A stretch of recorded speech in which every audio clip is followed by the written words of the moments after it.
J'aime bien dire que le mindset d'une personne fait toute la différence. Quand on a le bon mindset, ce qui semble impossible pour d'autres va vraiment être possible pour soi. Ce qui semble aussi possible pour d'autres va être impossible pour nous. Tout dépend du mindset. En toute transparence, le conseil que je donne à toute personne qui arrive au Canada, c'est idéalement trouver un emploi d'abord. Trouvez d'abord un emploi parce que c'est l'emploi qui vous permet d'abord de vous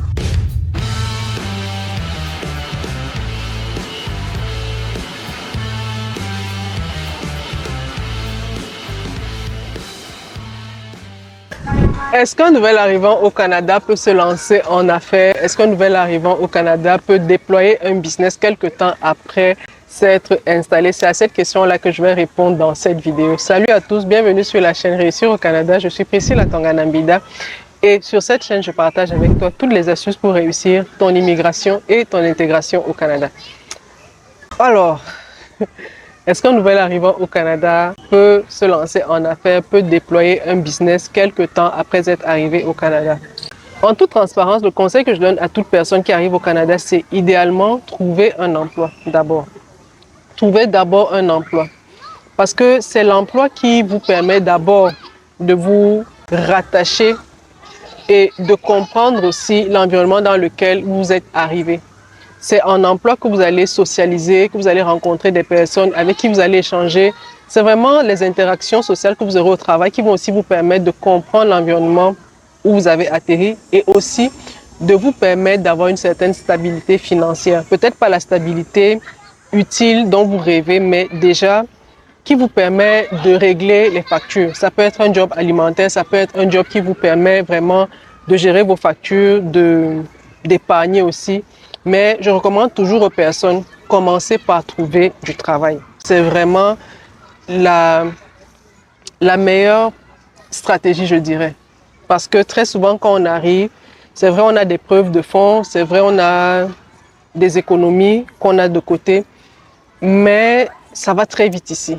Entre les factures, le loyer, et les charges, l'épicerie et tout ça, c'est pas évident de tenir si vous n'avez pas un emploi. Donc, moi, je dirais toujours à une personne qui arrive au Canada ou qui s'apprête à arriver au Canada, trouve déjà quelque chose qui te garantit une rentrée financière, quelque chose qui te permet d'avoir sur quoi tu comptes si jamais tu as des factures à gérer.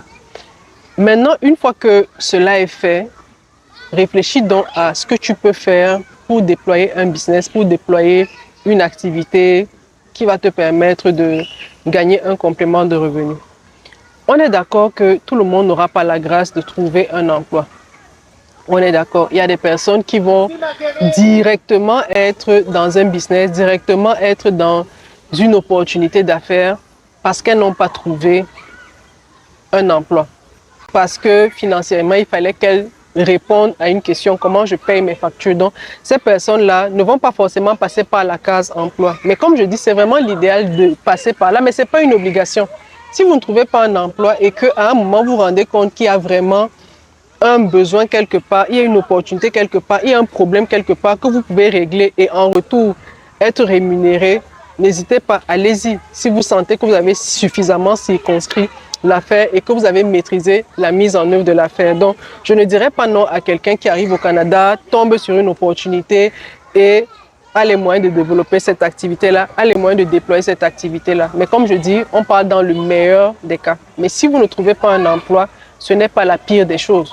Vous pouvez très bien déceler dans votre environnement immédiat une problématique telle que si vous la résolvez, en retour, les gens sont prêts à vous donner leur argent. C'est vraiment juste ça la règle de base. Mais si vous passez par l'employabilité, vous allez voir que socialement, vous allez comprendre certains codes. Peut-être aussi ça peut vous endormir, surtout si vous tombez dans une opportunité de carrière où vraiment il y a pas mal d'avantages sociaux et tout. Ça peut vous endormir de sorte que même si vous étiez venu initialement avec l'idée de déployer un business, le fait que votre employeur vous mette bien vous ralentit. Mais vraiment, il n'y a pas de voie toute tracée. Ça sera vraiment dépendamment de ce que chacun va trouver, des portes qu'il va trouver ouvertes ou fermées sur son chemin. C'est vraiment le terrain qui va imposer la manœuvre. Il n'y a pas de route toute tracée. Mais ce que vous devez retenir en toute chose, c'est que soyez suffisamment agile. Soyez suffisamment agile de sorte que si l'environnement, le terrain ne répond pas tel que vous aviez pensé en arrivant, que vous puissiez trouver des mécanismes de déploiement qui vous permettent quand même de rester actif et de ne pas toujours être dans une attente.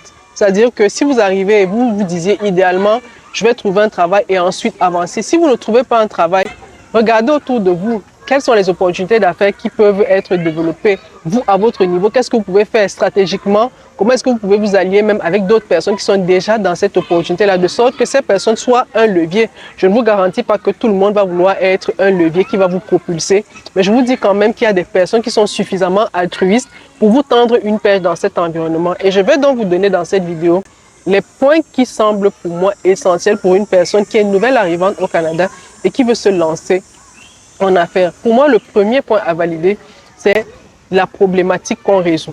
Est-ce qu'il y a une réelle problématique? C'est-à-dire que le problème que je vais identifier, est-ce que c'est juste un problème pour moi ou alors c'est un problème pour tout le monde? Si c'est juste un problème pour moi, combien de personnes vont être prêtes à me payer si je ne résous pas un problème pour elles? Parce que c'est vraiment ça. Chaque fois qu'une personne vous donne son argent, chaque fois qu'une personne prend votre service, chaque fois qu'une personne prend votre produit, c'est parce que vous résolvez un problème, c'est parce qu'il y a quelque chose que vous lui offrez au travers de ce produit ou de ce service-là qui résout une douleur chez elle. Donc, est-ce que vous, de votre côté, vous avez identifié quelque chose comme ça? Et c'est pour ça que je dis toujours, l'opportunité de carrière de devenir conseiller en sécurité financière, pour moi, c'est une belle alternative pour une personne qui est nouvelle arrivante au Canada. Pour moi, et je vous donne toujours mes arguments. Le premier argument, c'est quoi? C'est que déjà pour devenir conseiller en sécurité financière, il vous faut une licence. Il vous faut une licence. Et une licence, c'est quoi? C'est clairement le droit que vous avez d'exercer et de porter le titre de conseiller en sécurité financière.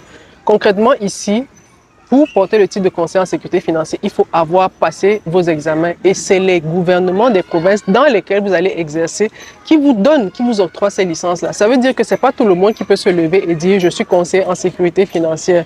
Il faut passer une licence, il faut passer vos examens, il faut étudier. Première chose, vous avez besoin d'une licence. Deuxième chose, quel est le marché? C'est-à-dire qu'en tant que conseiller en sécurité financière, quel est le marché potentiel que vous touchez avec les services que vous offrez? Vous touchez autant de personnes qu'il y a de population au Canada. Ça veut dire que le conseiller en sécurité financière, c'est quelqu'un qui n'a pas de restrictions. Parce qu'une personne qui vit au Canada, à un moment donné, a besoin d'être en sécurité sur le plan financier. Ça veut dire que c'est une personne qui, à un moment, se pose la question ou devrait se poser la question de savoir si je suis invalide, si je fais une maladie grave ou alors si je décède, qu'est-ce qui va se passer pour les personnes qui dépendent de moi ou alors pour moi-même pendant ma période soit d'invalidité, soit ma période de maladie grave. Ça veut dire que c'est des personnes qui sont toujours intéressées par ce que vous avez à offrir.